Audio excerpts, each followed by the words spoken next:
एक बार की बात है, एक छोटा सा गांव था जिसका नाम था शांतिपुर। इस गांव के किनारे एक पुरानी हवेली खड़ी थी। यह हवेली कई वर्षों से सुनसान और वीरान थी, लेकिन गांव के लोग कहते थे कि वहां एक आत्मा बसती है। लोग रात के समय हवेली के पास जाने से डरते थे। हवेली के बारे में कहा जाता था कि यह एक समृद्ध राज परिवार की थी, जो वर्षों पहले रहस्यमय तरीके से गायब हो गया था।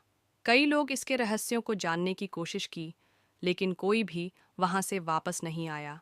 एक दिन गांव का एक युवा लड़का, जो साहसी और निर्भीक था, उसे हवेली के रहस्य का पता लगाने की इच्छा हुई। उसका नाम अर्जुन था। उसने ठान लिया कि वह हवेली में रात बिताएगा और वहां की आत्मा का सामना करेगा। उस रात अर्जुन हवेली के दरवाजे पर पहुंचा। हवेली का दरवाजा चरमरा रहा था, लेकिन उसने हिम्मत नहीं हारी और अंदर चला गया। हवेली के अंदर अंधेरा था और चारों ओर सिर्फ खामोशी थी। जैसे जैसे वह अंदर गया, उसे कुछ अजीब आवाजें सुनाई दी। अचानक एक ठंडी हवा चली और उसने एक धुंधली आकृति को देखा। आकृति ने कहा, "कौन हो तुम, जो मेरे शांति भरे स्थान में आए हो?" अर्जुन ने कहा, "मैं तुम्हारा सामना करने आया हूँ। मैं जानना चाहता हूँ कि तुम कौन हो और क्यों यहाँ हो।" आत्मा ने बताया, "मैं इस हवेली की रानी थी। हमारे राज्य परिवार के साथ एक बड़ा धोखा हुआ था, जिससे हम सभी को मार दिया गया। अब मैं यहाँ बंधी हूँ, अधूरी इच्छाओं और दुखों के कारण। मैं अपनी कहानी बताना चाहती हूँ, ताकि कोई मुझे मुक्त कर सके।"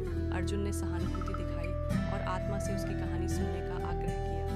रानी ने अपनी पूरी कहानी सुनाई, जिसमें उसके प्रति किए गए विश्वासघात और उसकी दुखद मृत्यु का जिक्र था। अर्जुन ने महसूस किया कि रानी सिर्फ अपने परिवार की यादों में बसी थी और वह शांति की तलाश कर रही थी। अर्जुन ने रानी से कहा, "आपकी कहानी सुनकर मुझे अति दुख हुआ। मैं आपको वचन देता हूँ कि मैं आपके परिवार की यादों को जीवित रखूंगा और आपके लिए एक स्मारक बनवाऊंगा।" इस वादे के बाद रानी की आत्मा ने कहा, "धन्यवाद मेरे बेटे, तुमने मुझे सुनकर मेरे मन को शांति दी है। अब मैं मुक्त हो जाऊंगी।" इसके साथ ही रानी की आकृति धीरे धीरे गायब हो गई। अर्जुन ने वादा पूरा किया और गांव में एक स्मारक बनाया, जो रानी और उसके परिवार की याद में था। इसके बाद से हवेली में शांति और सुकून लौटा और लोग उसमें आने लगे। अर्जुन ने साबित कर दिया कि साहस और दया से किसी भी रहस्य को सुलझाया जा सकता है।